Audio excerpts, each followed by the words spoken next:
ಇವತ್ತು ಏನೋ ವೆಂಕಟೇಶ್ ಗಲಗ್ ರಾಯಚೂರು ಡಬ್ಲಿ ಅವರ ವಿರುದ್ಧ ದೂರು ಕೊಟ್ಟಿರೋದು ಏನಂತಂತಂದರೆ ಮಸ್ಕಿ ಲಿಂಗಸೂರಿಂದ ಮಸ್ಕಿವರೆಗೂ 150A ನ್ಯಾಷನಲ್ ಹೈವೇ ಹಾದು ಹೋಗಿದೆ, ಕೆಲಸ ನಡೀತಾ ಇದೆ. ಆಲ್ರೆಡಿ 2025-26ರಲ್ಲಿ ಕಾಮಗಾರಿಕೆ ಟೆಂಡರ್ ಆಗಿರೋಂಥದ್ದು. ಅಮ್ಮಾಪುರ್ ಆ್ಯಂಡ್ ಕನ್ಸ್ಟ್ರಕ್ಷನ್ ಅವರಿಗೆ 200 ಕೋಟಿ ವೆಚ್ಚದಲ್ಲಿ ಆಗಿರೋಂಥ ಕೆಲಸ ಇದು. ಆ ಕೆಲಸನ ಮಾನ್ಯ ವೆಂಕಟೇಶ್ ಗಲಗ್ ಅವರು ಕೃಪಾ ಕಟಾಕ್ಷದಿಂದ ಡಬ್ಲಿ ಅವರು ಮಹೇಶ್ ದೋರ್ನಹಳ್ಳಿ ಅನ್ನುವ ಸಬ್ ಕಾಂಟ್ರಾಕ್ಟರ್ಗೆ ಭೀಮಾಶಂಕರ್ ದೋರ್ನಹಳ್ಳಿ, ದಯವಿಟ್ಟು ಕ್ಷಮೆ ಇರಲಿ, ಭೀಮಾಶಂಕರ್ ದೋರ್ನಹಳ್ಳಿ ಅನ್ನುವ ಕಾಂಟ್ರಾಕ್ಟರ್ಗೆ 3,48,00,000 2 ಕೆಲಸಗಳನ್ನ ಕೊಡ್ತಾರೆ. ಅದೇ ಟೆಂಡ್ರಲ್ಲಿ ಫೇಕ್ ವರ್ಕ್ ಡನ್ ಸೃಷ್ಟಿ ಮಾಡಿ, ಅದೇ ಟೆಂಡ್ರಲ್ಲಿ ಯಾರು ಕೇಳಲ್ಲ, ಯಾರಿಗೂ ಗೊತ್ತಿರಲ್ಲ ಅಂದ್ಬಿಟ್ಟು ಇದಕ್ಕೆ ಸಂಬಂಧಪಟ್ಟಂಥ ಅಧಿಕಾರಿ ಯಾರಂತಂದರೆ ವಿಜು ಪಾಟೀಲ್ ಅಂದ್ಬಿಟ್ಟು ಡಬ್ಲಿ ಅವರು ವಿಜಾಪುರ ಡಿವಿಷನ್ಗೆ ಬರ್ತಾರೆ, ನ್ಯಾಷನಲ್ ಹೈವೇ ಡಬ್ಲಿ.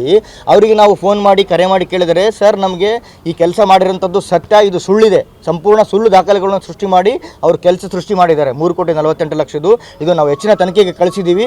ಆಲ್ರೆಡಿ ಸಂಬಂಧಪಟ್ಟಂಥ ಸೆಕ್ರೆಟರಿ, ಜಾಯಿಂಟ್ ಸೆಕ್ರೆಟರಿ ಆಗಿರ್ಬೋದು, ಅಂಜುಮ್ ಫರ್ವೇಸ್ ಸಾಹೇಬರು ಲೋಕೋಪಯೋಗಿಗಳಿಗೆ ಅವರಿಗೂ ನಾವು ಗಮನಕ್ಕೆ ಕೊಟ್ಟಿದ್ದೀವಿ. ಆದಷ್ಟು ಬೇಗ ದಾಖಲೆಗಳನ್ನ ಕೊಡ್ತೀವಿ ಅಂತ ಹೇಳ್ತಾ ಇದ್ದಾರೆ. ನಮಗೇನು ಅನುಮಾನ ಅಂತಂದರೆ, ನಾವು ಮಾನ್ಯ ಸತೀಶ್ ಜಾರಕಿಹೊಳಿ ಸಾಹೇಬರ ಒಂದು ಇದಕ್ಕೆ ರಾಜಕೀಯ ಜೀವನಕ್ಕೆ ಕಪ್ಪು ಚುಕ್ಕೆ ತರುವಂಥ ಕೆಲಸ ಮಾಡ್ತಾ ಇದ್ದಾರೆ. ಏನಕ್ಕಂತಂದರೆ ಇವರು ನಮ್ಮ ಆಪ್ತರು, ಅವರ ರಿಲೇಷನ್ನು ಅಂದ್ಬಿಟ್ಟು ಸುಮಾರು ಅವರ ವೈಯಕ್ತಿಕ ಇದರಲ್ಲಿ ಕಾರ್ಯಕ್ರಮಗಳಲ್ಲಿ ಭಾಗಿಯಾಗಿ ಫೋಟೋಗಳು ತಗೊಂಡು ಸಾಮಾಜಿಕ ಜಾಲತಾಣದಲ್ಲಿ ಹರಿಬಿಟ್ಟಿದ್ದಾರೆ. ಹೀಗಾಗಿ ಇವ್ರನ್ನ ಅಧಿಕಾರಿಗಳು ಏನಾದರೂ ಉಳಿಸ್ತಾ ಇದ್ದಾರಾ? ಇಷ್ಟು ತಪ್ಪು ಮಾಡಿದ್ರು, ಕೋಟಿ ಭ್ರಷ್ಟಾಚಾರ ಮಾಡಿದ್ರು ಇವ್ರನ್ನ ಅಧಿಕಾರಿಗಳು ಎಲ್ಲಾದರೂ ಮೇಲಧಿಕಾರಿಗಳು ಉಳಿಸ್ತಾ ಇದ್ದಾರೆ ಅನ್ನೋದು ನಮಗೆ ಅನುಮಾನ ಐತೆ. ಇನ್ನೊಂದು ಎಂತಂದರೆ ಪೇಮೆಂಟ್ ಆಗಿದೆಯಾ ಸರ್? ಪೇಮೆಂಟ್ ಆಗಿದೆ. 3,48,00,000 ವರ್ಕ್ ಡನ್ ಸುಳ್ಳು ದಾಖಲೆಗಳು ಸೃಷ್ಟಿ ಮಾಡಿಬಿಟ್ಟು ನಾನು ಕೆಲಸ ಮಾಡಿದ್ದೀನಿ ಅಂತಂದರೆ ಅದೇ ಪೇಮೆಂಟ್ ಆಗಿದೆ ಅಂತ ಅರ್ಥ. ಇವಾಗ ವರ್ಕ್ ನಾನು ಕಾಮಗಾರಿ ಮಾಡಿದ್ದೀನಿ ಅಂದ್ಬಿಟ್ಟು ವರ್ಕ್ ಡನ್ ತೋರಿಸಿದ್ರೆ ಕೆಲಸ ಆಗಿದೆ ಅಂದ್ಬಿಟ್ಟು ಪೇಮೆಂಟ್ ಮಾಡಿಬಿಡ್ತಾರೆ ಸರ್ಕಾರಕ್ಕೆ. ಅಂದರೆ ಯಾರೂ ಮಾಡಿಲ್ಲ, ಸ್ಪಾಟ್ ವಿಸಿಟಿಂಗ್ ಮಾಡಿಲ್ಲ. ನಾವು ಕೊಟ್ಟ ಮೇಲೇ ಅಧಿಕಾರಿಗಳಿಗೆ ಗಮನಕ್ಕೆ ಬಂದಿದೆ. ಇವಾಗ ನಾವು ಅದನ್ನು ತನಿಖೆ ಮಾಡಿಬಿಟ್ಟು ಸರ್ಕಾರಕ್ಕೆ ಎಷ್ಟು ನಷ್ಟ ಆಗಿದೆ ಅದನ್ನು ಭರಿಸಬೇಕು. ಆಮೇಲೆ ಇವರ ವೆಂಕಟೇಶ್ ಗಲಗ್ ಅವರಿಗೆ ಸೂಕ್ತವಾದ ತನಿಖೆ ಮಾಡಬೇಕು. ಇವರೇನು ಸಾವಿರಾರು ಕೋಟಿ ಏನು ಭ್ರಷ್ಟಾಚಾರದಲ್ಲಿ ಬೆಸಿಗೆ ಏನಾದರೂ ದುಡ್ಡು ಮಾಡಿರ್ಬೋದು. ಏನಕ್ಕಂತಂದರೆ ಇವರು ದೇವದುರ್ಗ ಕ್ಷೇತ್ರಕ್ಕೆ ಆಕಾಂಕ್ಷಿ ಅಂತ ಒಂದು ಪೇಪರಲ್ಲಿ ಅವರು ನಾನು ವರದಿ ನೋಡಿದ್ದೀನಿ. ಆ ಪೇಪರು ನಮ್ಮ ಹತ್ರ ಇದೆ. ಒಬ್ಬ ಪೇಪರ್ ಮಾಧ್ಯಮದಲ್ಲಿ ಒಂದು ವರದಿ ಬಂದಿರೋಂಥದ್ದು ಏನಂದರೆ, ವೆಂಕಟೇಶ್ ಗಲಗ್ ಅವರು ಮುಂದಿನ 2028ನೇ ಚುನಾವಣೆಗೆ ಕಾಂಗ್ರೆಸ್ ಅಭ್ಯರ್ಥಿ ಅಂತ ಸೃಷ್ಟಿಕೊಂಡಿದ್ದಾರೆ. ಸರ್ ದಯವಿಟ್ಟು ಇವ್ರನ್ನ ಡಿಸ್ಮಿಸ್ ಮಾಡಬೇಕು, ಈ ಕೆಲಸದಿಂದ ವಜಾಗೊಳಿಸಬೇಕು. ಸಸ್ಪೆಂಡ್ ಮಾಡೋದಲ್ಲ, ಟ್ರಾನ್ಸ್ಫರ್ ಮಾಡೋದಲ್ಲ. ದಯವಿಟ್ಟು ಸತೀಶ್ ಜಾರಕಿಹೊಳಿ ಸಾಹೇಬರಿಗೆ ಕಪ್ಪು ಚುಕ್ಕೆ ತರುವಂಥ ಕೆಲಸ ಮಾಡಿದ್ದಾರೆ. ಏನಕ್ಕಂದರೆ ಅವ್ರು ರಾಜಕೀಯ ಮಹಾನ್ ವ್ಯಕ್ತಿ ಅವರು. ಅಂಥವ್ರಿಗೆ ಇವ್ರು ಕಪ್ಪು ಚುಕ್ಕೆ ತರುವಂಥ ಕೆಲಸ ಮಾಡಿದ್ದಾರೆ. ಇವರಿಗೆ ಕೆಲಸದಿಂದ ಡಿಸ್ಮಿಸ್ ಮಾಡಿ ಇವ್ರಿಗೆ ಏನು ಸರ್ಕಾರಕ್ಕೆ ಎಷ್ಟು ನಷ್ಟ ಮಾಡಿದ್ದಾರೆ ಅದನ್ನೆಲ್ಲ ರಿಕವರಿ ಮಾಡಬೇಕು ದುಡ್ಡನ್ನು. ನನ್ನ ಹೆಸರು HM ಬಾಬು, ಸಾಮಾಜಿಕ ಹೋರಾಟಗಾರರು.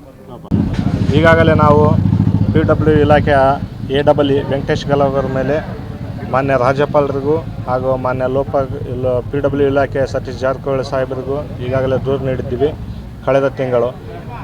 ಈಗ ಮತ್ತೆ ಇನ್ನೊಂದು ಪ್ರಕರಣ ಏನಂತಂದರೆ, ರಾಷ್ಟ್ರೀಯ ಹೆದ್ದಾರಿ 150A ಕಾಮಗಾರಿ ಬೇರೆ ಯಾರೋ ಒಬ್ಬ ಭೀಮಶಂಕರ್ ದೋರ್ನಹಳ್ಳಿ ಎಂಬವರಿಗೆ ನಕಲಿ ದಾಖಲೆ ಸೃಷ್ಟಿಸಿ ಸುಮಾರು 3,48,00,000 ನಕಲಿ ದಾಖಲೆ ಸೃಷ್ಟಿಸಿ ಈಗಾಗಲೇ ಅವರು ವರ್ಕ್ ಡನ್ ಸರ್ಟಿಫಿಕೇಟ್ ಅಂತ ತಗೊಂಡು ಈಗಾಗಲೇ ಸರ್ಕಾರಕ್ಕೆ ವಂಚನೆ ಮಾಡಿರೋದು ದಾಖಲೆ ಸಮೇತ ನಮಗೆ ಸಿಕ್ಕಿರ್ತದೆ.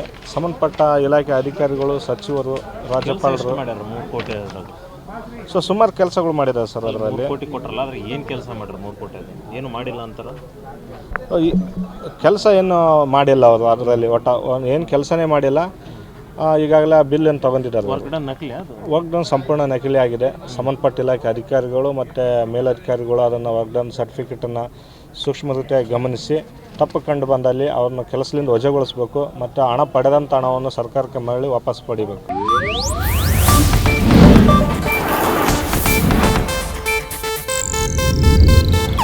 ಇದು ಏಷ್ಯಾನೆಟ್ ನ್ಯೂಸ್ ನೆಟ್ವರ್ಕ್ ಪ್ರಸ್ತುತಿ.